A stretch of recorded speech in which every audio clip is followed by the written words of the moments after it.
Okay, सो हमने question number 9 तक discuss कर लिया था। तो now we are moving to the next question, that is a question number 10 of exercise 3.6। Okay, तो इसका क्वेश्चन नंबर 10 अगर हम डिस्कस करना चाहें तो वो हमारे पास क्या है। So this is actually 0 to 3 dx over x square plus 9। Okay, तो क्या सॉल्यूशन हो सकता है इसका, ये हम देखेंगे। तो सबसे पहले तो हमें ये सोचना है ना कि जी इंटीग्रेशन क्या होगा, राइट। तो अगर हमें इंटीग्रेशन पता चल जाए तो फिर तो लिमिट्स पुट करना मसला ही नहीं होता, right. So let's do it.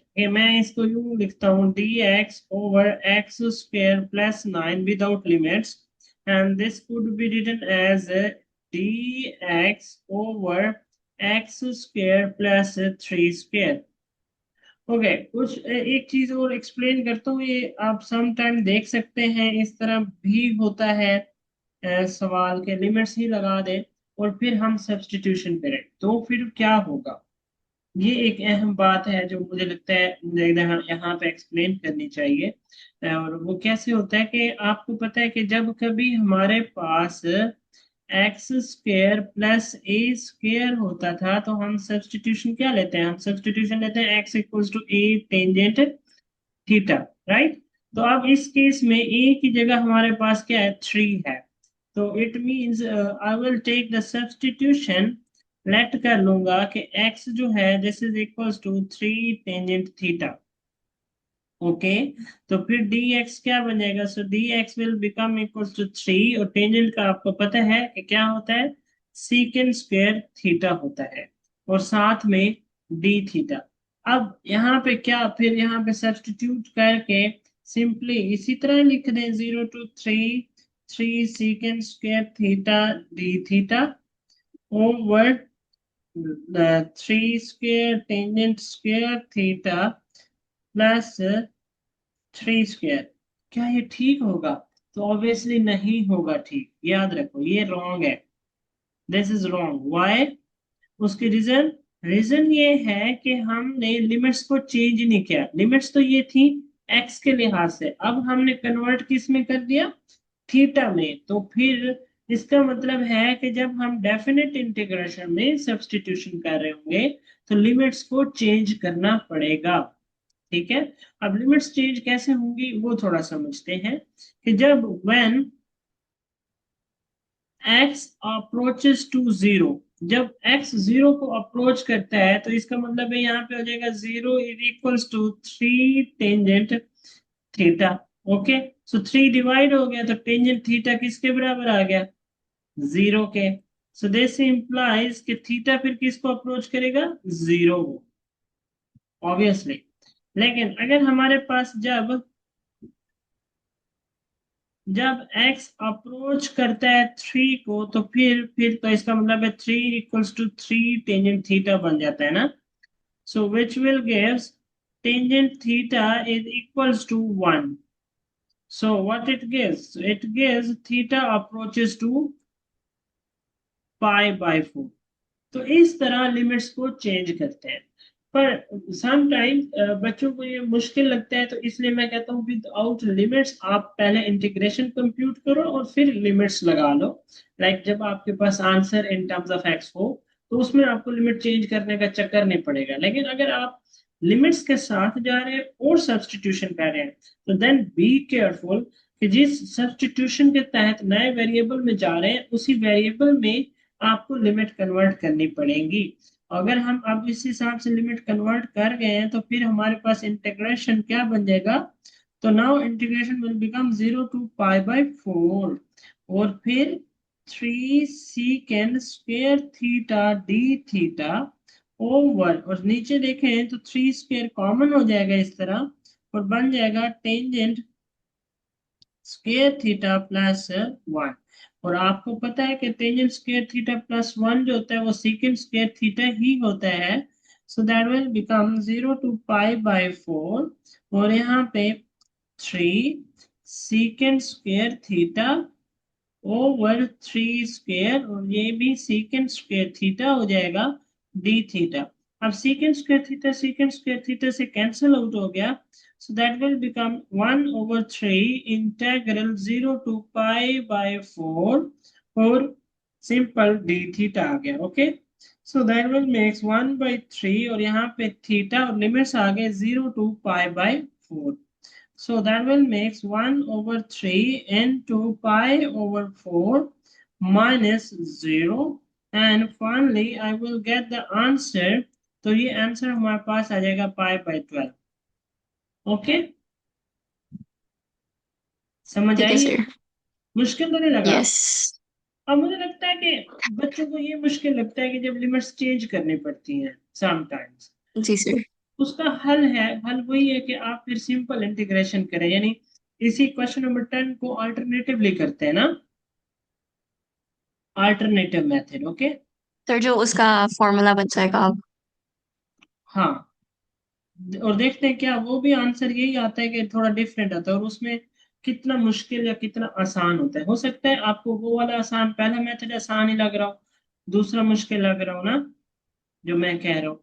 तो दैट डिपेंड्स. चलो दोनों डिस्कस कर लेते हैं एक बारी. ओके, तो अब आप जब सॉल्यूशन में जाएंगे तो आप सिंपल पहले कंसीडर करेंगे क्या, विदाउट लिमिट्स आप सिंपल इंटीग्रेशन कंसीडर कर दिया. ओके, फिर उसी तरह हमने लिमिट्स लगाई, वो सॉरी लिमिट्स कह रहा हूँ, सब्स्टिट्यूशन लगाई, तो सीकेंड थीटा कर दिया, तो डी एक्स हमारे पास क्या आ गया, 3 C, sorry what I did, just wait a second. So यहाँ पे 3 टेंजेंट थीटा था, तो जब हमने डी एक्स लिया तो 3 secant square theta D theta आ गया, पुट कर दिया, तो हमारे पास ये बन गया 3 secant square theta D theta over, यहाँ पे 3 स्क्वायर 9 बन जाता है, तो 9 कॉमन आ गया, और फिर बन गया टेंजेंट स्क्वायर थीटा प्लस 1. वहां पे भी यही सच, लाइक यही इसी लाइन पे ही काम कर रहे थे, लेकिन वहां पे लिमिट्स चेंज करके लिखी थी हमने, लेकिन अब हम लिमिट्स कंसीडर नहीं कर रहे, तो हमें कोई परेशानी नहीं है ना. तो हमारे पास ये बन जाएगा 3 सीकेंड स्क्वायर थीटा ओवर, और ये आ जाएगा 9 और साथ में secant square theta D theta. तो finally we got the answer 1/3 integral D theta, और आपको पता है कि इसका आंसर क्या हो जाएगा, 1/3 सिंपल थीटा. और थीटा की वैल्यू अगर पुट करें यहां से निकाल के, तो थीटा किसके बराबर होता है, तो 3 इधर डिवाइड हो जाएगा और टेंजेंट इनवर्स हो जाएगा, राइट? ये समझ आई? जी सर। तो फिर इसका मतलब ये बन गया 1/3 tangent inverse of x/3. Okay, plus C नहीं लिखते हैं इसमें क्योंकि हम डेफिनेट इंटीग्रेशन की बात कर रहे होंगे. तो इसका मतलब है 0 to 3 dx over x square plus 9 is actually 1/3 tangent inverse of x over 3, और लिमिट्स क्या आ गई 0 to 3, right?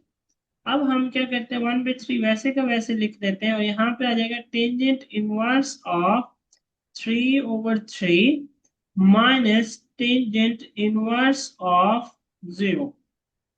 Is it? Yes. यहाँ तक कोई मसला? तो देखो यहाँ पे आ गया नहीं। 1/3 और ये आ गया tangent inverse of 1 minus and this is 0. So that will become 1/3 into pi over 4, क्योंकि आपको पता है टेंजेंट इनवर्स ऑफ 1 क्या होता है, pi over 4. So finally we will get pi by 12. This is the answer. Okay. Okay sir. Okay, now we move to the next question. So this is question number 11. Okay, अब आप मुझे बताओ इन दोनों method में से आपको कौन सा आसान और कौन सा मुश्किल लगा, बिट ऑफ कंपैरिजन सर की बात. सेकंड वाला ज्यादा आसान ज्यादा आसान है क्योंकि उसमें वो लगा है। फर्क पड़ता है कि लिमिट्स कैसे चेंज हो रही है, राइट? हाँ, मुझे भी ये जी लगता है सर। कि स्टूडेंट्स के लिए ये ज्यादा इजी होता है अल्टरनेटिव मेथड जो है, और ये बिल्कुल ठीक है, उसमें कोई गलती नहीं है ना. चले, हमारे पास ये जो है, दिस इज पाई ओवर 6. बताइएगा क्या है पाई ओवर 6 टू. जी। और π/3 ओके, और साथ में cos t और dt. cosecant t into dt. Okay, so this is very Yes. easy question actually. Okay, बहुत ही short question है और easy है. So this is how cos t dt. So that will become, आपको पता है integration sign T होता है और लिमिट होती है π/6 टू π/3. ओके, सो अगर हम देखें तो पहले साइन π/3 पुट करना पड़ेगा, फिर माइनस साइन π/6. ओके, सो आपको पता है कि साइन π/3 मतलब 60 डिग्री है, and this is actually square root 3/2. Minus sine π/6 is actually 1/2. So that will make square root 3 minus 1/2. Okay? Yes. मुश्किल? अच्छा, टेबल बनाना सिखाया था, फिर दोबारा से रिवाइज करा दूं? क्या था ना, Yes. 0, 30 degree, 5 degree. Sorry, degrees में बात कर रहे होते थे ना. फिर 60 डिग्री और 90 डिग्री. अब इसके ऊपर हम इनके रेडियंस में देखें तो रेडियंस में भी एंगल्स हम लिख सकते हैं 0, और ये π/6, π/4, और ये π/3, और ये क्या आ जाएगा π/2. अब इनकी टेबल बनानी होती है कि सबसे पहले हम देखते हैं कि साइन की क्या वैल्यूज है, फिर देखते हैं कॉस की क्या वैल्यूज है, फिर देखते हैं टेंजेंट की क्या है. तो इसका ट्रिक ये था कि आप काउंटिंग लिखें 0 to 4. Okay, Yes. और फिर 4 से डिवाइड कर दें, यानी जहां तक लिखा था वहीं उसी से डिवाइड कर दें और अंडर रूट ले लेना. तो ये आपके पास सारी साइन की वैल्यूज आ जाती हैं. Got it? तो यहाँ पे ये 0 बन जाएगा, ये 1/2 बन जाएगा, और ये 1/√2 बन जाएगा, और that will become √3/2, and that will be 1.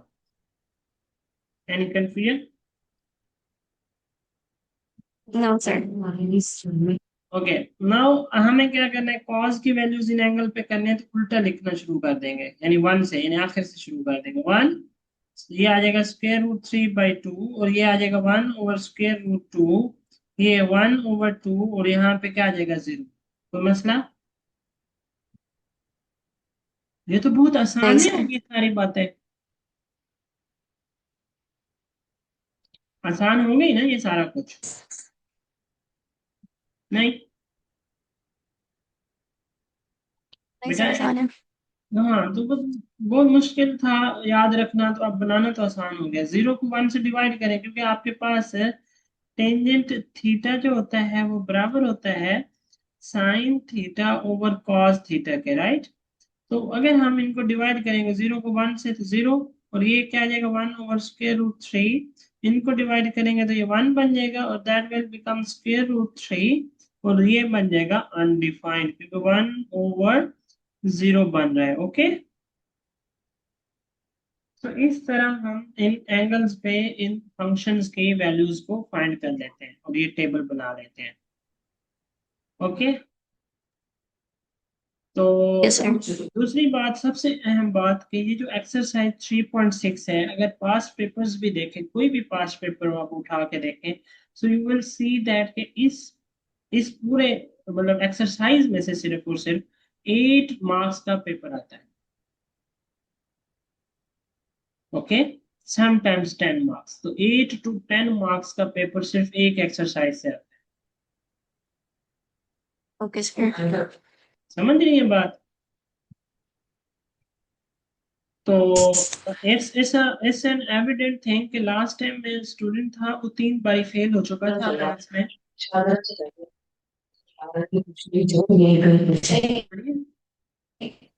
नहीं. हेलो. जी सर. हाँ, मैं ये बता रहा था कि लास्ट टाइम में एक स्टूडेंट था, 3 टाइम वो फेल हो चुका था. दैट वाज लास्ट चांस वो मैथ्स में पास हो जाए. तो मैंने उसको पहले 3 चैप्टर करवाए थे, एंड ही गॉट 60 मार्क्स. ठीक है, तो बी कॉन्फिडेंट, आप बहुत अच्छे नंबर लेंगे। ओके। जी सर। तो ओके बेटा। ओके।